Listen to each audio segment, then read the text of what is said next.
పశ్చిమాసియా యుద్ధం ముగింపు దిశగా అడుగులు పడుతున్నాయా? ప్రస్తుతం అవే సంకేతాలు కనబడుతున్నాయి. యుద్ధానికి సంబంధించి ఇరాన్ కూడా సంచలన నిర్ణయం తీసుకున్నట్టుగా తెలుస్తోంది. అమెరికాతో చర్చలకు గ్రీన్ సిగ్నల్ ఇచ్చినట్టుగా సమాచారం. చర్చలకు ముస్తాబా ఖమేనీ కూడా ఓకే చెప్పినట్లుగా అంతర్జాతీయ మీడియాలో వార్తలు వస్తున్నాయి. తొలుత ట్రంప్ వ్యాఖ్యలను ఇరాన్ కొట్టిపారేసింది. ఆ తర్వాత శాంతి చర్చలకు కూడా ఓకే అన్నట్టుగా తెలుస్తుంది. ఇరాన్ పార్లమెంట్ స్పీకర్ మహమ్మద్ బఘేర్ ఘాలిబాఫ్ కీలక పాత్ర వహిస్తున్నారు. మరోవైపు ఇరాన్పై ఇజ్రాయెల్ భీకర దాడులు చేస్తున్న ఏకంగా ఐఆర్జీసీ ఆఫీస్ను టార్గెట్ చేసింది. ఆయుధ నిల్వలు, వాయురక్షణ వ్యవస్థను లక్ష్యంగా ఈ దాడులు కొనసాగించింది. ఇక ఇరాన్లోని ఖొర్రంషేర్, ఇస్ఫహాన్ లాంటి ప్రాంతాలపై కూడా భీకర దాడులు చేసింది. పవర్ ప్లాంట్, గ్యాస్ పైప్లైన్ టార్గెట్గా దాడులు చేశారని, తమ ఎనర్జీ సెంటర్స్ టార్గెట్గా చేసిన ఈ దాడులను ఇరాన్ ఖండించింది. మొత్తం మీద అటు ఇరాన్ కూడా ప్రతీకార దాడులు చేసింది. ఇజ్రాయెల్ రాజధాని టెల్ అబీవ్తో పాటు తీర ప్రాంత నగరమైన హైఫాపై విరుచుకుపడింది. భారీ మిసైల్తో జనావాసాలపై దాడులు చేసినట్లుగా ఐడిఎఫ్ చెప్తోంది. సో చర్చల మాట వచ్చేసరికి ఇరాన్ చర్చల ప్రసక్తి లేదని, అసలు తాము ఎక్కడా చర్చల ఊసెత్తలేదని, మధ్యవర్తులు ఎవరు లేరని, తాము ఎవరితోనూ ఇలాంటి సంభాషణ చేయలేదని, అంతా అమెరికా ట్రంప్ ఆడుతున్న డ్రామా అంటూ మొదటి నుంచి కూడా ఇరాన్ ఖండిస్తోంది. Iran foreign minister Abbas Araghchi, అలాగే అక్కడి సైన్యం ప్రతినిధి జుల్ఫికర్, అలాగే మరోవైపు అక్కడి స్పీకర్, ఇరాన్ పార్లమెంట్ స్పీకర్, ఇలా అందరూ ఖండిస్తూ వచ్చారు. కానీ తాజాగా ఇరాన్ కొత్త సుప్రీం లీడర్ అన్నటువంటి ఐతుల్లా ముజ్తబా అలీ ఖమేనీ ప్రస్తుతం చర్చలకు అంగీకరించినట్టుగా తెలుస్తుంది. అంటే అతనిపై కూడా ఒత్తిడి పెరిగింది, ప్రధానంగా ఇరాన్పై కూడా ఒత్తిడి పెరిగింది. అంతర్జాతీయ మార్కెట్ల ప్రభావం, చమురు ధరల ఎఫెక్టు, మిగతా గల్ఫ్ కోఆర్డినేషన్ కౌన్సిల్ దేశాలు, G7 దేశాలు ఏవైతే ఉన్నాయో అవి కూడా ఒత్తిడి పెంచడం, దాంతోపాటు రష్యా, బ్రిటన్ లాంటి దేశాలు కూడా చర్చలకు తాము ఇప్పటికే ప్రతిపాదనలు సిద్ధం చేసినట్టుగా అమెరికా చెప్పడం, ఆ ప్రకటనతో వీళ్ళందరూ కూడా స్వాగతించిన నేపథ్యంలో ప్రస్తుతం ముజ్తబా ఖమేనీ కూడా దీనికి ఓకే చెప్పినట్టుగా తెలుస్తుంది. ఇంకొక ప్రధాన వార్త ఏంటంటే వీటన్నిటికీ ఈజిప్ట్, తుర్కీయే, అలాగే పాకిస్తాన్ లాంటి దేశాలు మధ్యవర్తిత్వం వహిస్తున్నాయి. అంతేకాదు ఇంకా పాకిస్తాన్లోని ఇస్లామాబాద్ వేదికగా ఈ చర్చలు కూడా జరగబోతున్నాయంటూ వార్తా కథనాలు వస్తున్నాయి. చాలా అంతర్జాతీయ మీడియా సంస్థలు, జాతీయ మీడియా సంస్థలు కూడా ఇదే వార్తను కథనాలను ప్రచురించాయి. దాంతోపాటు ఇక అమెరికన్ ఎన్వాయిస్, విట్కాఫ్ కావచ్చు, కుష్నర్ కావచ్చు, వీళ్ళంతా కూడా ఇప్పటికే ఇరాన్లోని కొంతమంది లీడర్లతో సంప్రదింపులకు సిద్ధమయ్యారు. అది కూడా ఇస్లామాబాద్లో పాకిస్తాన్ మధ్యవర్తిత్వంతో ఇవన్నీ కూడా జరగబోతున్నట్టుగా సమాచారం వచ్చింది. కానీ white house media secretary leave it మాత్రం దీన్ని ఖండించారు. అయితే అలాంటిది ఇంకా తాము ఎలాంటి క్లారిటీ ఇవ్వలేదని, దౌత్యపరమైన చర్చలకు సంబంధించి చాలా సున్నితమైన అంశం కాబట్టి అడ్డగోలుగా వార్తా కథనాలు ప్రచురించొద్దంటూ ఆమె చెప్పుకొచ్చింది. సో ఏదేమైనా ప్రస్తుతం దీనికి సంబంధించి అనేక ఊహాగానాలు తలెత్తున్నాయి. ఈ నేపథ్యంలో ప్రస్తుతం ఇక చర్చలకు ఇరాన్ కూడా ఓకే అందన్న వార్తలతో ప్రస్తుతం ఆసక్తికరంగా మారుతుంది. ఒకసారి ఇవిలా ఉంటే దాడులు మాత్రం యథావిధిగా సాగుతున్నాయి. అటు టెల్ అవీవ్పై, ఇటు తెహ్రాన్పై ఇరువైపులా దాడులు కొనసాగుతున్నాయి. బెంజమిన్ నెతన్యాహు తన పని తాను చేసుకుంటూ పోతున్నాడు. చర్చల విషయం అనేది ట్రంప్ చేసినటువంటి ప్రతిపాదనలు ఏవైతే ఉన్నాయో ఆయన కూడా ట్రంప్ నాయకత్వాన్ని ఓకే చెప్తూనే అదంతా కూడా పొలిటికల్ అంశంగా పరిగణిస్తున్నామంటూ తమ పని తాము చేసుకుపోతున్నారు. అయితే భీకర దాడులు అయితే ప్రస్తుతం కంటిన్యూ అవుతున్నాయి. ఒకసారి ఆ దాడులకు సంబంధించిన దృశ్యాలు చూద్దాం.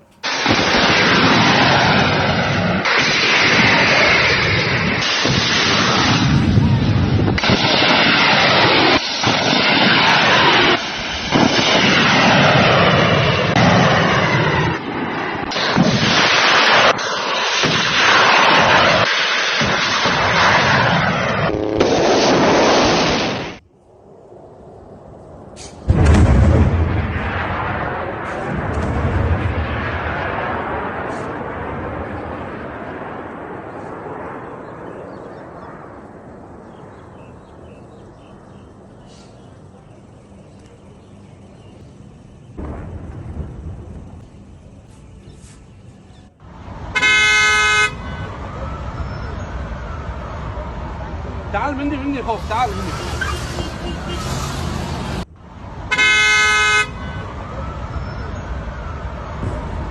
تعال مني فوق، تعال مني.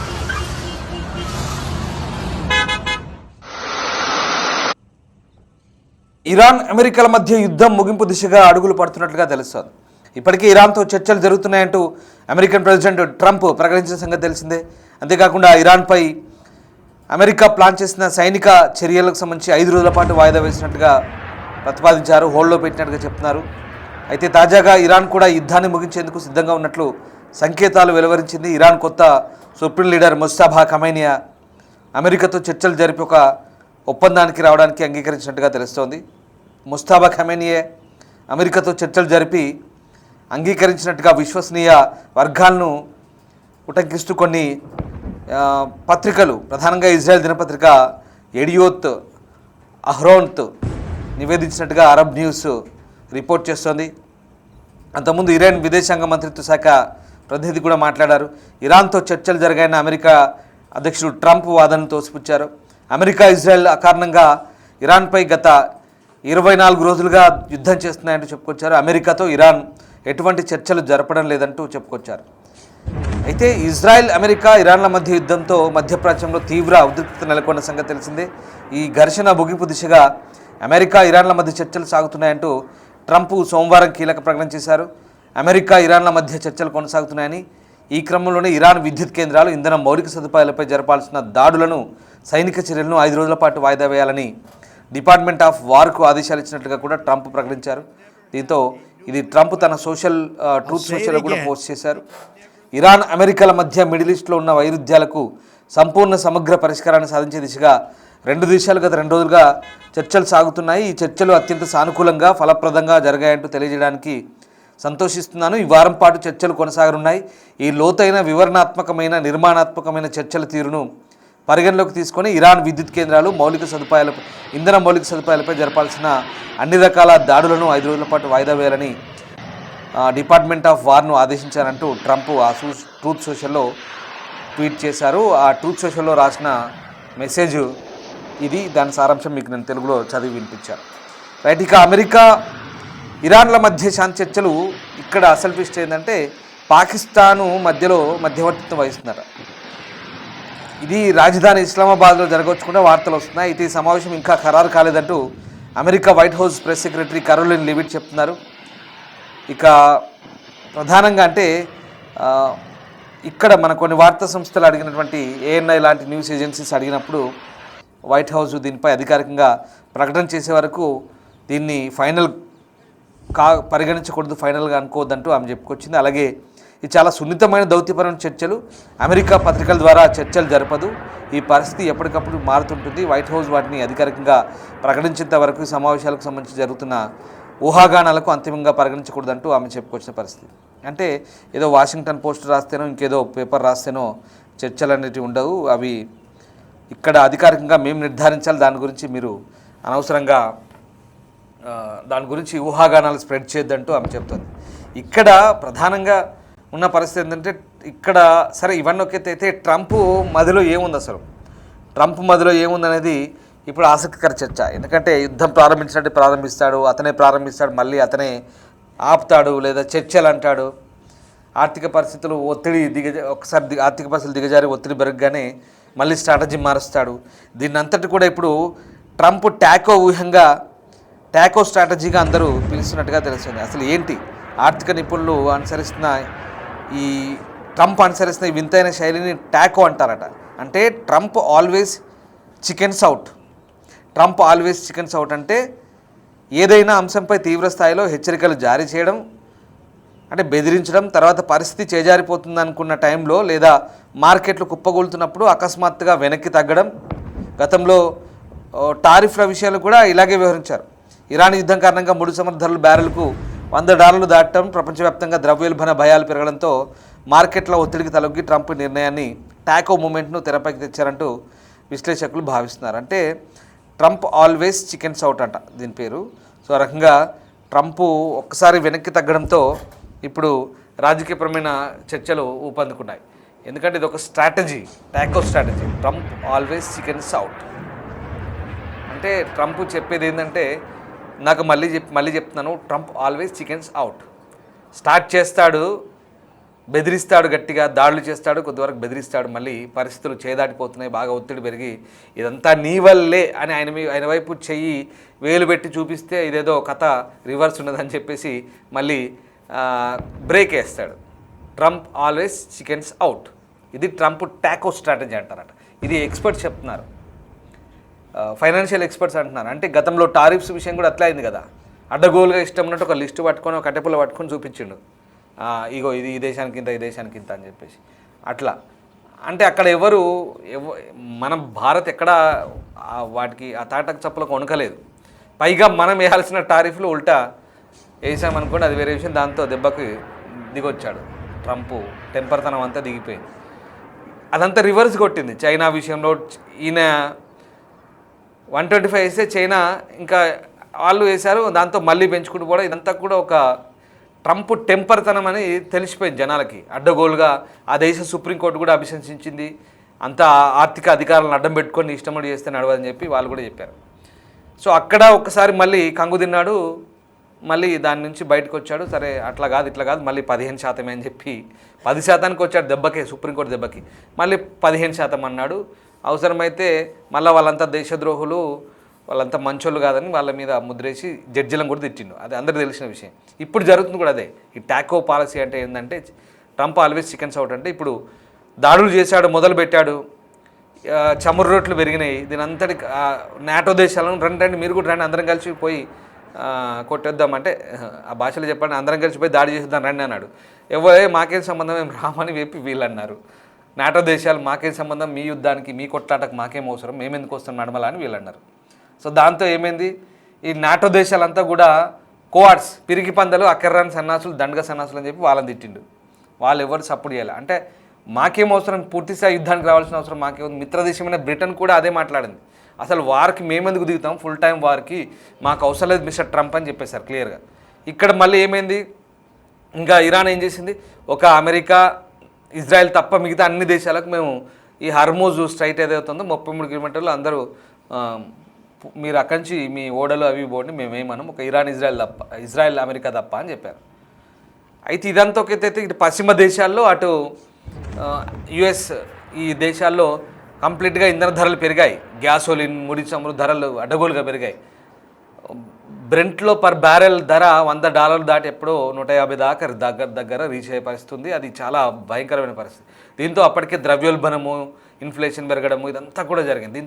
ఈ పరిస్థితి దీంతో ఏమైందంటే ఇంకా మేము 48 అవర్స్లో మీరు ఆ హర్మూజ్ తెరవకపోతే మొత్తం మీ విద్యుత్ కేంద్రాలు, మీ పవర్ గ్రిడ్ అన్నీ కూడా నాశనం చేస్తామన్నాడు. ఇరాన్ ఏం చెప్పింది, అచ్చా మంచిది, నువ్వు ఇట్లా చేస్తా అంటే మేము కూడా చుట్టుపక్కల గల్ఫ్ దేశాల్లో మొత్తం వాటర్ ప్లాంట్ని, పవర్ గ్రిడ్లను మేము కూడా లేపేస్తామని వాళ్ళు చెప్పారు. దీంతో దెబ్బకి ఒత్తిడి పెరిగింది, స్ట్రాటజీ మార్చాడు.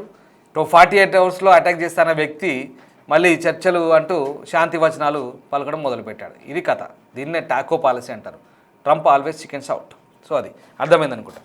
సో ఇదంతా ఒక ఎత్తు అయితే ఇప్పుడు మళ్ళీ ఇక్కడ అసలు విషయం ఏంటంటే పాకిస్తాన్ మధ్యవర్తిత్వం అని చెప్తున్నారు. ఇస్లామాబాద్లో ఈ పాకిస్తాన్లో నడమలవాడి మేము మీ అందరినీ పిలిచి కూర్చుని పెడతాం, చర్చలు జరుపుతాం, యుద్ధాలు వద్దు, కొట్లాటొద్దు అని చెప్పి శాంతి వచనాలు పాకిస్తాన్లో నడుస్తున్నాయి. సో ఇస్లామాబాద్ వేదికగా జరుగుతాయని చెప్తున్నారు. తుర్కీ, అలాగే ఇక్కడ ఈజిప్ట్ లాంటి దేశాలు, ఒమన్, సౌదీ ఇట్లాంటి దేశాలు మధ్యవర్తిత్వం మంచిదే, చాలా మంచి అంశమే. ఎందుకంటే యుద్ధం ఆగాలి ఇప్పుడున్న పరిస్థితిలో. ఇదంతా డిపెండ్స్ ఆన్ ఎకానమీ, గుర్తుపెట్టుకోండి. ఎకానమీ డౌన్ఫాల్ అయిందంటే యుద్ధం ఆగుతుంది. ఎకానమీ గుప్పిట్లోకి తెచ్చుకోవాలంటే యుద్ధం చేయాలి. That is Trump policy. టారిఫ్ల విషయంలో కానీ, ఇక్కడ ఆయిల్ విషయంలో కానీ గుర్తుపెట్టుకోండి. సరే, అక్కడ ఇది ఒక్కటే కాదు, రకరకాల అంశాలు ఉన్నాయనుకోండి.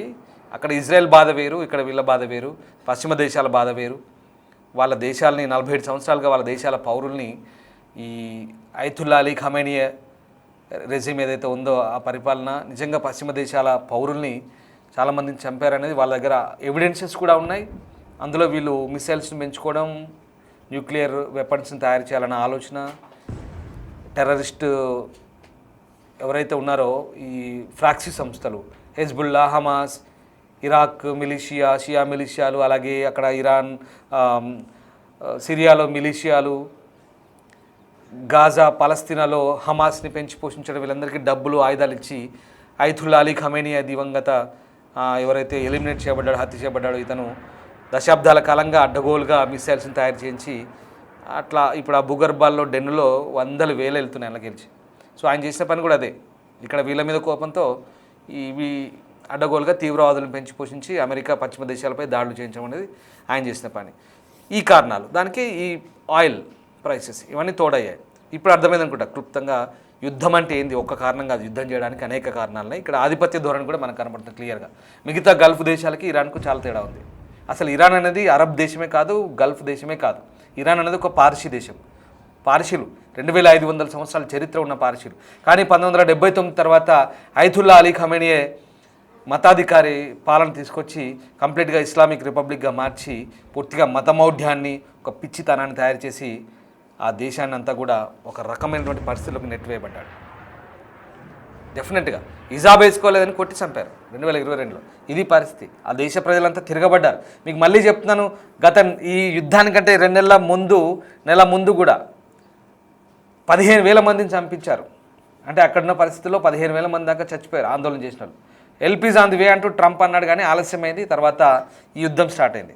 సరే, ఇదంతా యుద్ధానికి దారితీసిన పరిణామ క్రమం గురించి చెప్తున్నాను.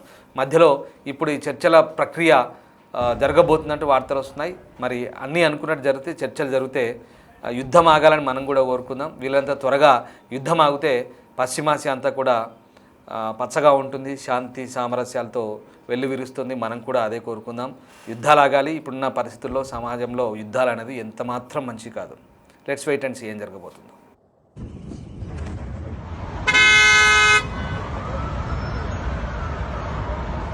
تعال مني خوف تعال مني